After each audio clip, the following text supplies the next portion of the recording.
everybody. Welcome to Equals. This is Max, and Happy New Year. Welcome to Equals, everyone. This is Nafkote, wishing you a happy new year. So, Naf, how are you feeling about January 2024? As an Ethiopian, New Year's actually starts for us in September. But 2024, it's it's weighing on me the multiple crises that we're experiencing around the world, Max. But that said, I'm also feeling really hopeful, especially, as an African, it is inspiring to see South Africa taking a stand on what is happening in Gaza. So, yes, I have mixed feelings about 2024, but more on the positive side. I I agree with you about South Africa. I mean, to see the evidence given in the International Court of Justice, the bravery of South Africa and all the other countries that have lined up behind them, and on the march on Saturday in London to see the South African flags flying with the Palestinian flags, it was inspiring, and I really hope it is a huge contribution to the fight for peace in Gaza and the ceasefire we desperately need. Definitely, we need to continue the fight for justice, Max. January is also, as always, a critical moment in the fight against inequality.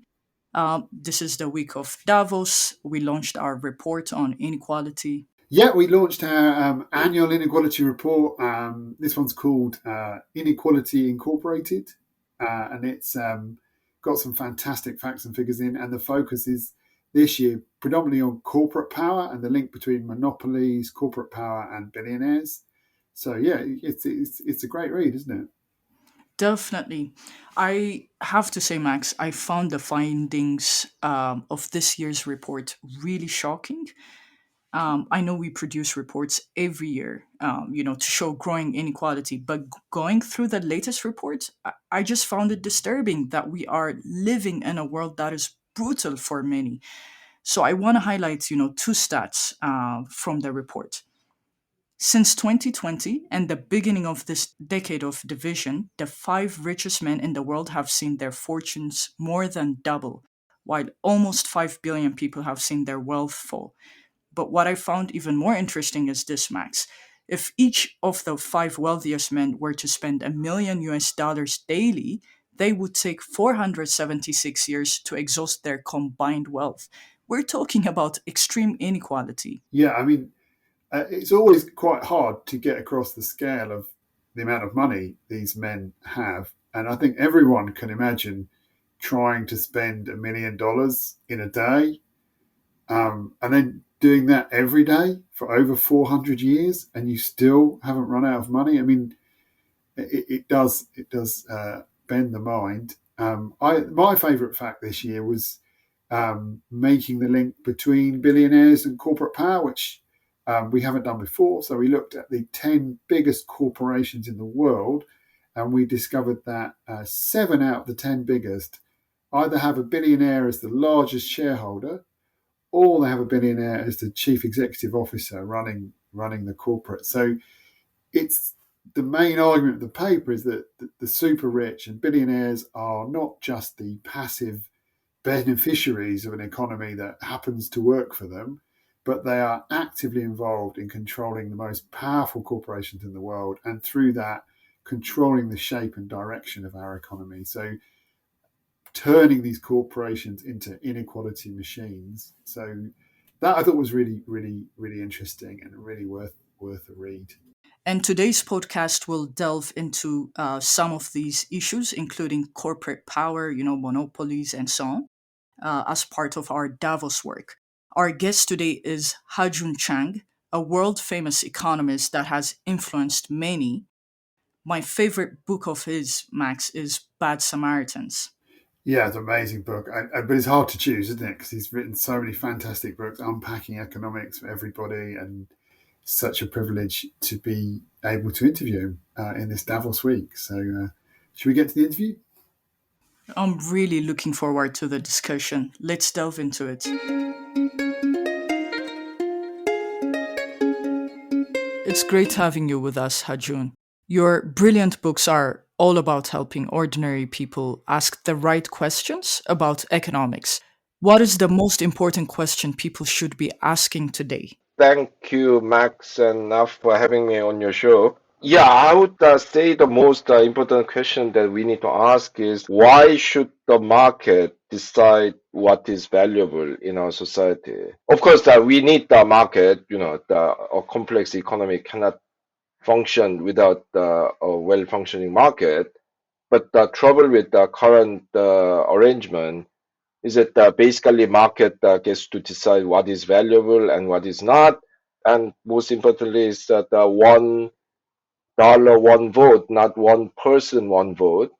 So if there's demand for something backed up by the purchasing power, it will be supplied however silly it might be.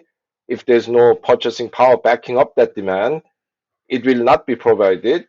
So yeah, we've seen this very, very clearly during the pandemic. At the time, lots of people are not getting the health equipment and vaccines and basic supplies because they didn't have enough money to call upon those things in the market, while the tech billionaires were having their own private space race. One of the things we've seen since 2020 is a big increase in inequality around the world, something we've highlighted this week in our Davos report. What do you think is causing that acceleration? Inequality has been increasing, not everywhere, but in almost all places since the 1980s because of policies introduced to liberate the market from the constraints of government regulation and social restrictions. This is commonly known as neoliberal reforms, and it involves things like deregulation in all sorts of areas, in finance, in labor market, in consumer protection, in environment, and also involved privatization. Many countries before the 80s had nationalized the enterprises supplying essential goods and services, public transport, healthcare, water, energy, and in many countries these were privatized. And then, of course, that is also involved the opening of borders. So especially financial markets were open, and countries became subject to the disciplines of the financial market, which sometimes is a good thing, but very often leads countries to give more and more power to the corporations and the rich people. Yeah? This thing had been building up, the 3, 4 decades, depending on the exact country, of neoliberal policies leading to increased power of corporations and rich people, not just in economics, but in politics, the spread of this market-oriented individualistic culture that almost glorifies inequality and so on. And on that fertile ground, the seeds of even further acceleration of inequality since the 2020 has been sown by this kind of big disruptive events like the pandemic, various wars. So it was a combination of these two factors that led to this sudden upsurge in inequality. So, do you think corporates are kind of terminally kind of incorrigible, that we can never stop them rewarding their rich shareholders first? Or do you think it is possible, if we look at history, particularly of some nations, to actually make corporates work for the benefit of the majority and not just wealthy shareholders? Or is that just a dream? Existence of corporations is actually a good thing because before you had these corporations with limited liability, running business was very risky because if you fail, they take away everything, not just your money and house, but if you still cannot repay it, they put you in. I think it is wrong to denounce corporation itself because despite all its problems, is a very powerful, important institution. But these have to be properly regulated. We have traffic rules and car safety regulations exactly because the cars have become powerful. Yeah? when they were all running at 20 miles at the beginning, or when didn't even have cars and rode on horsebacks and ox carts. No country had traffic lights.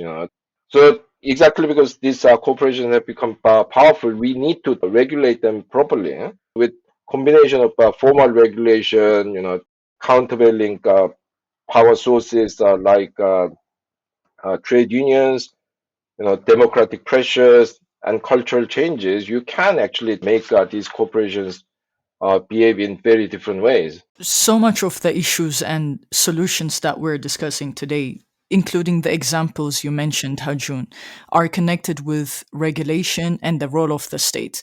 And currently, there are interesting trends. Yeah, if you look at countries from the US to Indonesia, it feels like state intervention and industrial policy is back in vogue. Can we feel excited about by this development? Well, first of all, we have to recognize that you know state has always played an active role, and industrial policy has always been there. Of course, during the neoliberal period, role of the state has shrunk, although not completely disappeared in many countries, and industrial policy was considered a taboo. But when they needed, many countries actually practiced industrial policy, except under another name. In the 19th century, the US was the most protectionist country in the world. And then after the Second World War, toned down its protectionism and declared that it's the defender of the free enterprise system. But even during that period, it had huge industrial policy, except that it wasn't called industrial policy, it was called defense policy. So they poured in huge amount of funding in developing new technologies with potential military use. And yeah, without those spending by the US government, we would not have the current information economy, because just about everything that is the foundation of this information economy was, at least initially and very often well into its development, financed by the US government. So there had been a lot of industrial policies uh, even before the current phase. And even in the developing countries, many of which gave up on industrial policy in the 80s and 90s under pressure from the World Bank and the IMF under the so-called structural adjustment program, they got disillusioned by this neoliberal recipe, and many of them started slowly using industrial policy again since the 2010s. It's not as if we are suddenly having involvement of the government in the economy. We are suddenly having industrial policy. It's only that we have become far more open about it, in the recent period. I can think of a few reasons. One is that the rich countries, especially the US, they are scared by the rise of China, and they want to push China back and pull ahead again. So they even pretend that they are not doing industrial policy. Also, many countries have realized the weaknesses in their economy, especially in the manufacturing sector, through pandemic and war and the recent inflationary pressures. We are facing the climate crisis and have realized that if you just left it to the market, we are never going to fix this problem. So there were these reasons for being more open and being more forceful about the industrial policy, and I think is that in general a positive thing, because if you are going to do industrial policy anyway, why not have it in a more kind of open, transparent and properly kind of regulated way. I mean, being open about it, being more transparent about it, I think it allows you to do industrial policy in a more coherent and more effective manner, and also makes it more subject to democratic scrutiny.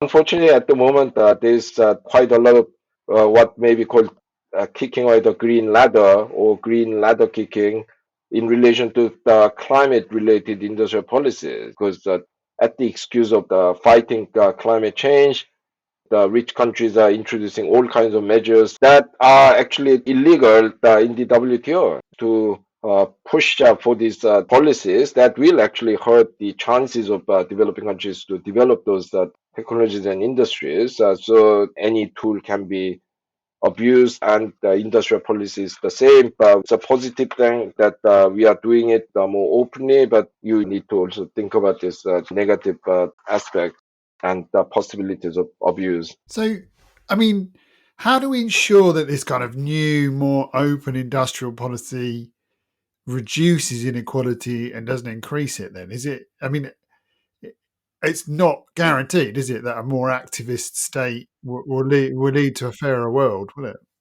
I think the most important thing about industrial policies is that if you do it properly, it is geared towards creating economic activities and therefore jobs that are based on higher levels of knowledge and skills and more economically sustainable and with higher wages.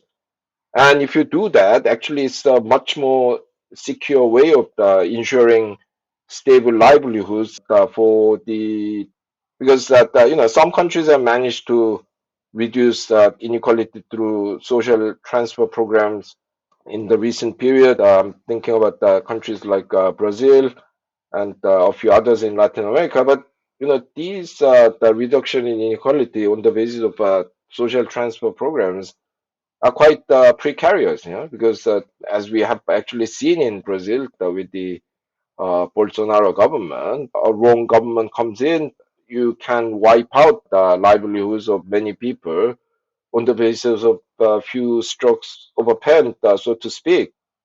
So if you have a good industrial policy that create stable and well-paying jobs, even a crazy government like Bolsonaro's government is not going to be saying, I don't know, close down these factories because I don't want poor people getting higher wages.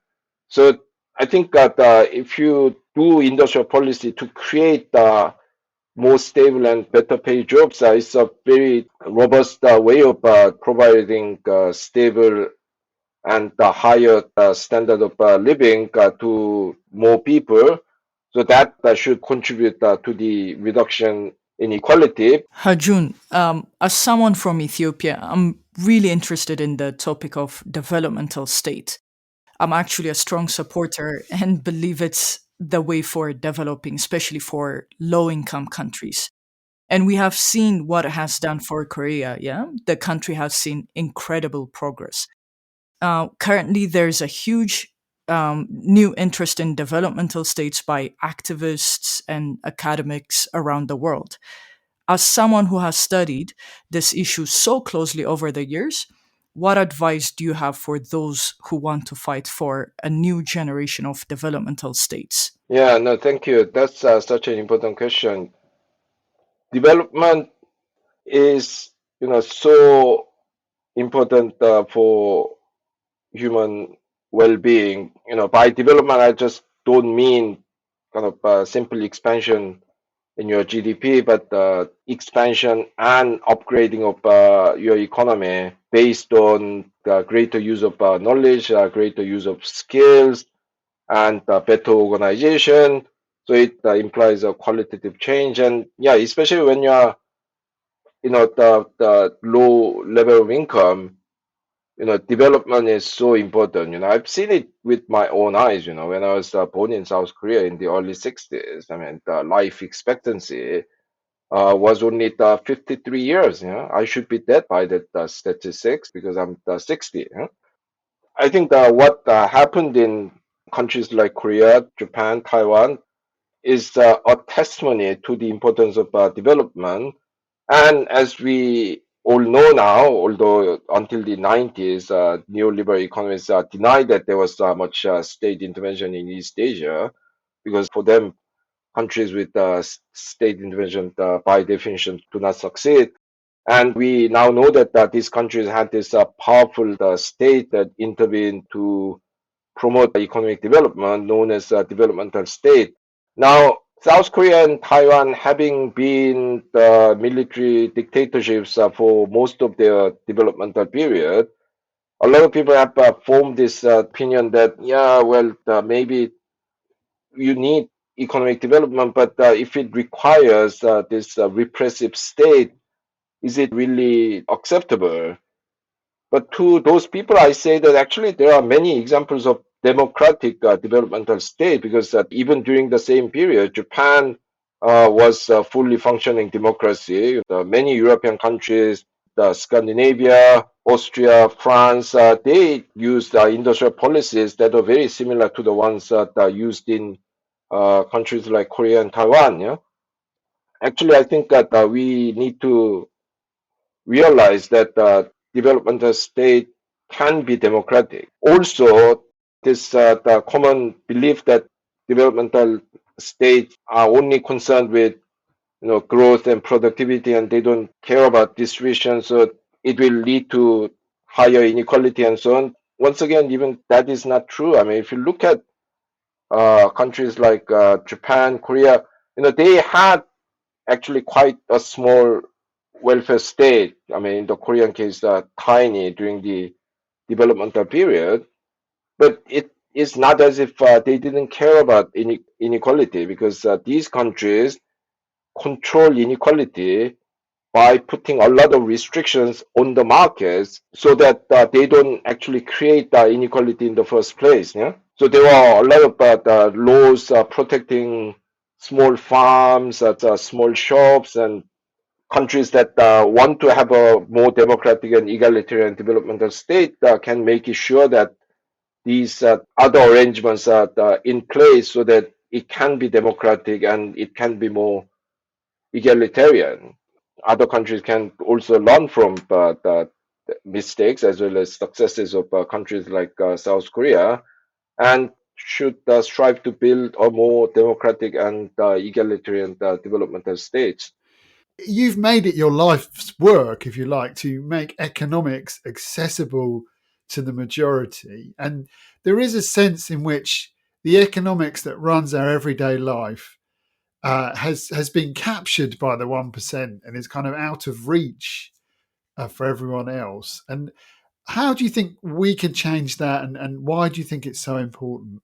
Yeah, I sometimes liken the status of economics, that is mainstream neoclassical economics today, to that of Catholic theology in medieval Europe. Yeah? Basically, because it is functioning as the ideology to justify the status quo, however unjust, undynamic, and wasteful it may be, yeah? And to make it sure that this is like the medieval Catholic theology, to make it sure that this is not accessible to ordinary people, they use you know jargons and math and statistics. Some of these things even I don't understand. I mean, they are complete technical overkill just to make it difficult for the ordinary people to understand. Exactly in the same way that in medieval Europe, the Vatican prohibited the translation of the Bible into vernacular languages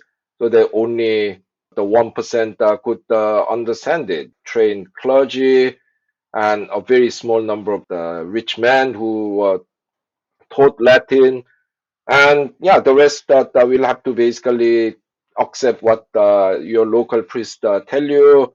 And yeah, now, I mean, you have economists who, well, A, are not very interested in the ordinary lives of ordinary people, but B, more importantly, think that these ordinary people should not challenge them in terms of basic philosophy and the theoretical framework of what they do, and get very upset when ordinary people or dissenting economists ask some fundamental questions about the values behind their economics, the way that they conduct their economics research, and yeah, basically considers themselves as rarefied scientists who should be above criticism of ignorant people. So yeah, now I've been in the last uh, decade and half, especially I've been on my personal crusade of what I call mass economic literacy program. Trying to bring economics to the ordinary people because in a capitalist economy where everything is seen through the lens of economics, the lens of market and so on, without knowing economics, you don't actually know what is going on. Yeah, when you're voting, you don't even know what you're voting for unless you understand at least some basic economics. And yeah, my view is that, said in my book, 23 Things They Don't Tell You About Capitalism, 95% of the economics is common sense, well, made to look difficult with the use of jargons and math and stats. And even the remaining 5% can be understood by anyone with, say, secondary education if you bother to explain them in plain languages, and had some success with that. I mean, millions of people have read my books, but most of my professional colleagues are not amused by this. I think you've had incredible success, Ha Joon, and you've certainly had a massive influence on me. I know Naf was saying the same as we were preparing for this podcast. So just keep doing what you're doing because it's definitely making a difference. Thank you so much for taking the time to do this podcast today. We really appreciate it. Thank you so much, Ha Joon.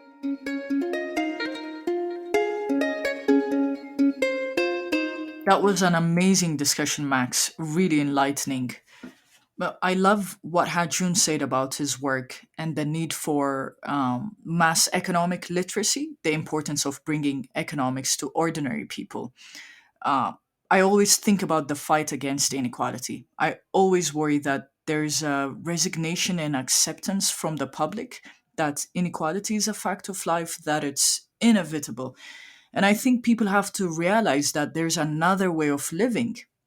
And I think, as Ha Joon said, knowing the basics of economics, how our economies work, which we are all part of, will help us envision a better future, a more equal world. I think that's very well put, Naf.